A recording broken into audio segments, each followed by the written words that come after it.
Welcome to Pilates Teacher's Manual, your guide to becoming a great Pilates teacher. I'm Olivia, and I'll be your host. Join the conversation on Instagram at Pilates Teacher's Manual. Today's chapter starts now.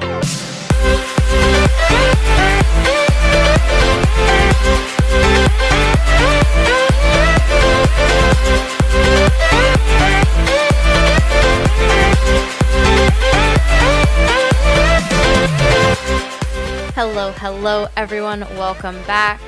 I've got some exciting information to share with you today. As I've told you in previous episodes, I've been able to do a lot of continuing education workshops while I've been at stay-at-home mode. And one of the classes that I took was with Katrina Foe, and she is a master trainer for Balanced Body. She's a Pilates studio owner and a mother of 7 children, so already amazing. And she did this fantastic workshop on personalized pregnancy and postpartum, and that is definitely something that I felt definitely my confidence in working with pregnant bodies was not the highest. I mean, I know the contraindications, but there's a lot of fear in working with pregnant bodies in that you know the scary stuff and you're kind of afraid of either injuring the mom, or at least I was, or injuring the baby.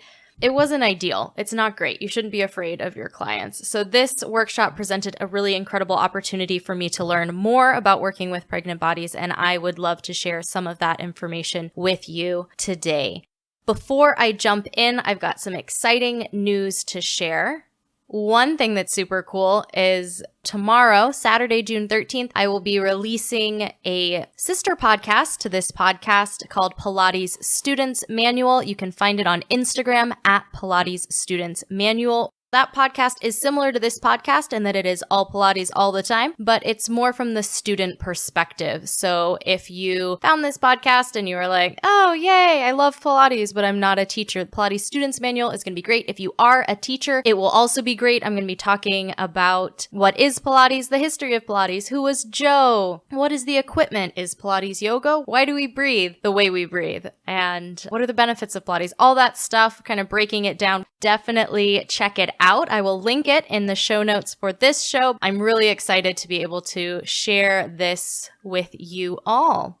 So jumping to pregnancy, Katrina Foe is an amazing teacher. She has so much experience and so many stories, both from her pregnancies and her teaching adventures. She just is very knowledgeable on this subject. I have not ever been pregnant, so I don't have that kind of personal information to draw from when I'm working with pregnant bodies because I don't know what it feels like. And I think that course I really recommend if you're interested in learning more about pregnant bodies. It is very comprehensive, way beyond what was covered in your teacher training or what can be covered even in this podcast. I'm going to be giving you some of the highlights, but it was a 12-hour workshop and it was full of really useful information. So I'm going to be going over today specifically expanding on what I learned in my teacher training, which was the do not do's and the contraindications of pregnancy, and also sharing what I learned from Katrina, which was specifically the why behind why we don't want to do certain things with pregnant bodies, and then also bust some myths. There's so much more stuff covered in her course. If any of this stuff is remotely interesting to you, I really recommend that you check her course out because it was awesome. Definitely one of the best things that I've done while in quarantine. There are 2 different kinds of pregnant people doing Pilates in your class. There are people who do Pilates and have done Pilates and are pregnant, and there are people who are pregnant and now would like to do Pilates. So you want to work with those 2 populations differently. There are definitely times when I have pregnant students in my group classes, or I did back when I was in person teaching classes. And whenever that happens, you do kind of end up teaching 2 different classes because there are a bunch of things that don't feel good or aren't safe for a pregnant body. Everything from, lying on your stomach or lying on your back for a long period of time that just isn't going to feel good or be good for that body. And so you're kind of on the fly trying to come up with these modifications. Is it doable? Yes, of course it is. Like, you're a Pilates teacher, you're definitely able to do those things, but it's really beneficial to work one-on-one with pregnant clients. One of the cool things that Club Pilates offers is it offers a free 30-minute private assessment. And I always recommend my pregnant clients, especially brand new to Pilates pregnant clients, that you start there so that we can really tailor a class to meet your needs so that you don't feel like you're doing kind of this watered down Pilates experience because the teacher's just adapting the class on the fly. If you really want a class that is for you and for stuff that's like specific to your pregnant body, you should probably consider doing privates. Ideally, pregnant clients will have started doing Pilates before they're pregnant because you want to know what your baseline is. There's a lot of changes that happen to a body hormonally, physically, emotionally, mentally. There's a lot of stuff that changes while you're pregnant and over the course of your pregnancy. And if you don't know what your baseline sort of flexibility, strength, body awareness, if you don't have that when you start, it can be really difficult to begin Pilates as a brand new thing when your body is also feeling like a brand new thing. So in a perfect world, your clients will have already done Pilates for a bit so that they know where their limits are and they know where to stay safely. I also want to say that it's really great that as studios are beginning to open for one-on-one sessions or for smaller group classes, it would be ideal to have those private sessions in person because it's a little bit easier as a teacher to see what's going on and then also to be in communication with that client about what's going on in their body. The stuff that we've been doing at home is mostly mat Pilates in my case, and mat Pilates isn't great for a pregnant client. There's a lot of contraindicated things that happen in mat Pilates, and the equipment can really, whether it's TRX, whether it's the springboard, whether it's the Cadillac, can really take some of the pressure off of the pregnant client's exercise so they can still do things like safe core activation, but in a supported way instead of you're either doing a plank here or you're not doing a plank at all. So it really helps you modify those exercises in a way that's safe. Definitely, if you are considering doing private sessions, in-person privates are going to be better. I mean, always they're going to be better because you can play with the toys, and especially in the case of pregnant clients. As a Pilates instructor, there are several contraindications that you had to know during your studio teacher training that were probably part of your test out. There are things that physically you don't want to do because it's not great for the body, but there's also things that just may not feel great in the person's body while they're pregnant. It may not be unsafe, but it may not feel good. Things like lying on your back, even when you're not in second trimester and you're elevating so that they maybe have a wedge or maybe they're lying on the jump board so that they're supine but not totally flat. It still may not feel good in their body. So when we're talking about communication, you really do want to talk to your clients. I mean, check in with your clients regardless of their pregnancy state, but do check in and just see how they're feeling because some things might make them feel gross and you don't want to do that thing even if technically they're physically able to do it. So a good rule is to follow all of the protocols, all those guidelines, as soon as you know that that client is pregnant. You don't want to start doing some crazy inversion sequence and then in second trimester be like, but now we're not inverting. Like just maintain that protocol and then that's going to help you in terms of transitioning. Then you don't have to remember, oh, are they allowed to do that in the first trimester? Can they do it in the second trimester? What about the third trimester? Just like stick to all of those things and then you'll be fine. Something that Katrina talked about in the workshop that I think is super important is the fact that you can still challenge your pregnant clients. They shouldn't be doing that pre-Pilates just because they're pregnant. If they're at that level and you're working on body awareness, then yes, pre-Pilates is fine. But just because they're pregnant, if they are someone who has done Pilates, who does have strength, who does have body awareness, you can still include challenging exercises safely so that Pilates doesn't become boring.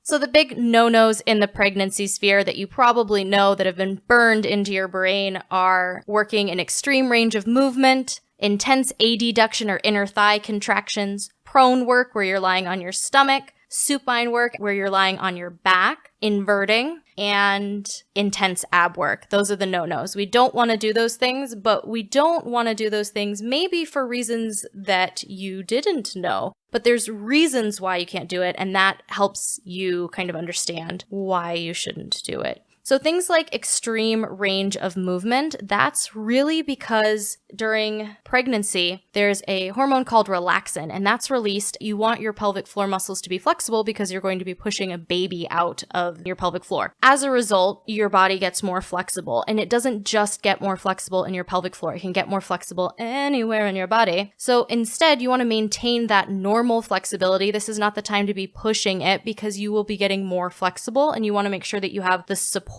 for the flexibility that you have. For intense adduction, that inner thigh contraction, fun fact, your pelvis is not one bone, but many. And there is a little piece of cartilage right at the front of your pubic bone, your pubic symphysis, which I always remember as synthesis because it's coming together, right? The two sides of your pelvis. You can dislocate that with enough force. And again, you're getting more flexible. As a result, we don't want to be doing intense inner thigh squeezing. You can do some light adduction, like without resistance. If you're doing things like side lying work, that might be fine for the person's body. Of course, check in with them always. They have the final say, but you don't want to be throwing heavy magic circles between knees. Prone, lying on your stomach, kind of goes without saying. It can make clients nauseous even in the first trimester where you're technically still allowed to do things lying on your stomach, but you can do extension beyond swan, right? Beyond where you're lying on your stomach. You can do extension standing, and extension is something that moms should actually be working on, so you definitely want to do that. Supine work where you're lying on your back becomes a no-no because the uterus, as it is expanding, as a child is growing inside it, can be putting pressure on some of the veins, your abdominal aorta right there. And you don't want to cut off blood flow to your body pretty much always, which is also, fun fact, why foam rolling isn't ideal while pregnant. You don't want to compress things. We want blood to flow very nicely. This is a reason why mat Pilates can be really difficult because there's a lot of supine work that happens on the mat. No inversions. One of the big flags about that is an air embolism. You're just at higher risk for that. So you can do bridging. You could use an arc so that you're staying elevated. You're still working through that thoracic mobility and that thoracic extension, but you're not taking your hips higher than your heart.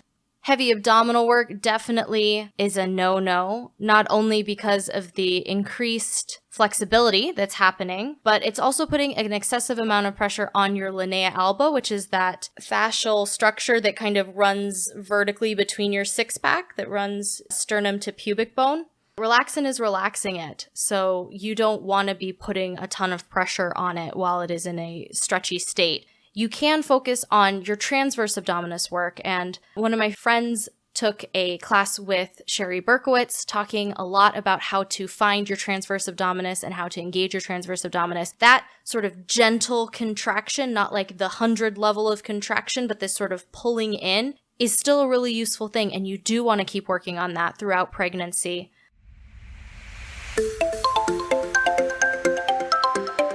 Hi there. I hope you're enjoying today's chapter so far. There's lots of awesome stuff coming up after the break as well. Please share this episode with your friends and followers and share the Pilates love.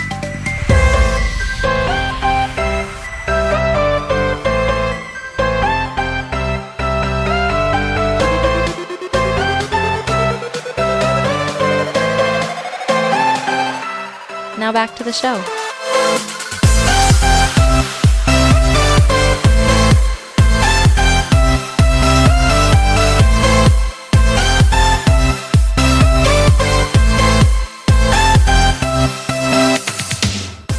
Here are some of the myths about pregnancy, things that you want to know about so that you can tell your clients that Pilates is specifically really good actually for pregnancy. I was talking with my mom a little bit and she said, I don't know if Pilates would be great for you while you're pregnant because it is such a core exercise. There is this conception that Pilates is all about the core and you shouldn't be doing core work while you're pregnant, so how could Pilates help? And I am here to tell you that Pilates is fantastic during pregnancy.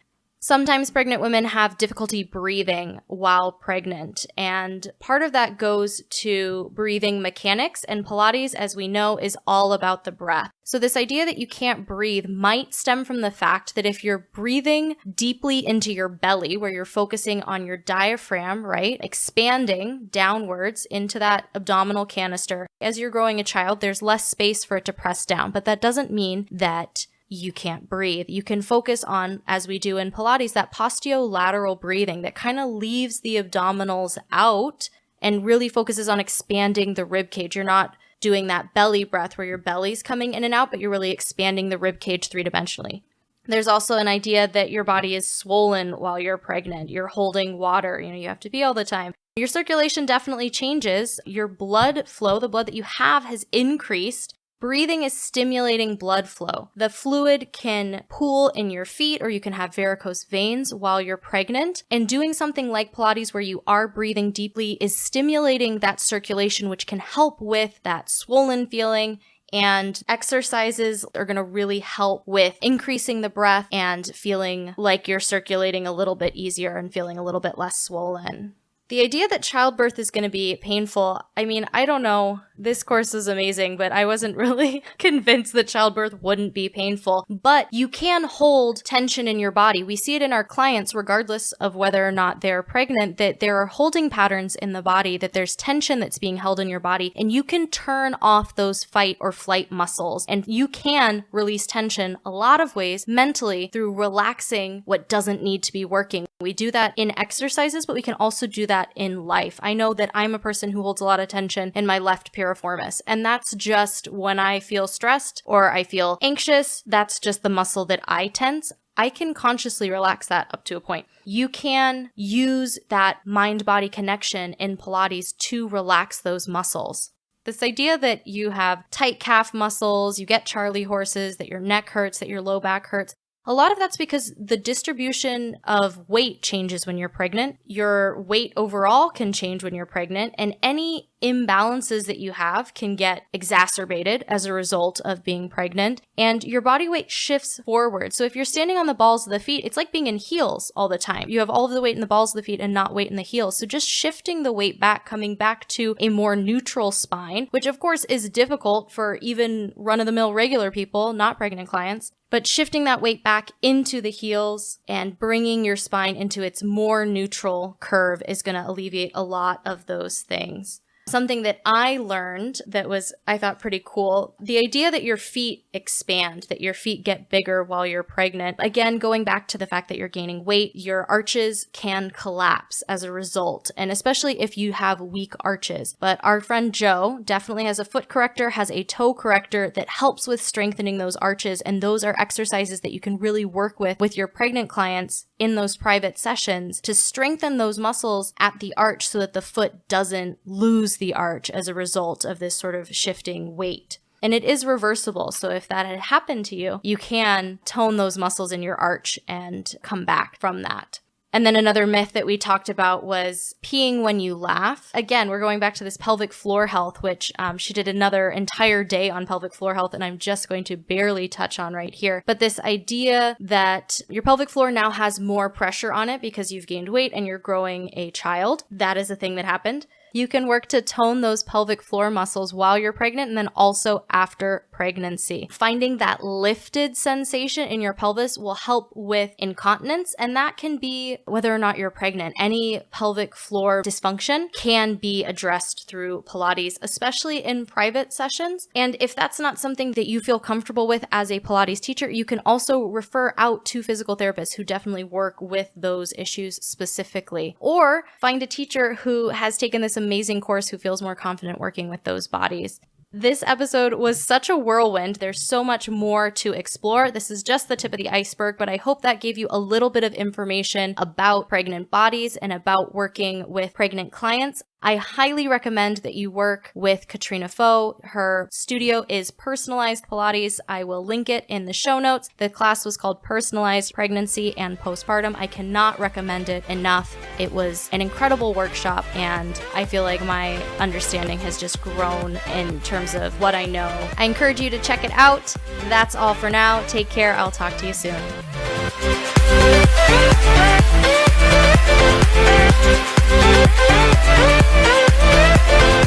Thank you so much for joining me for today's chapter of Pilates Teacher's Manual, your guide to becoming a great Pilates teacher. If you loved today's episode, subscribe and leave a review. You can reach out to me on Instagram at Pilates Teacher's Manual or send me an email to pilatesteachersmanual@oliviabioni.com. The adventure continues. Until next time.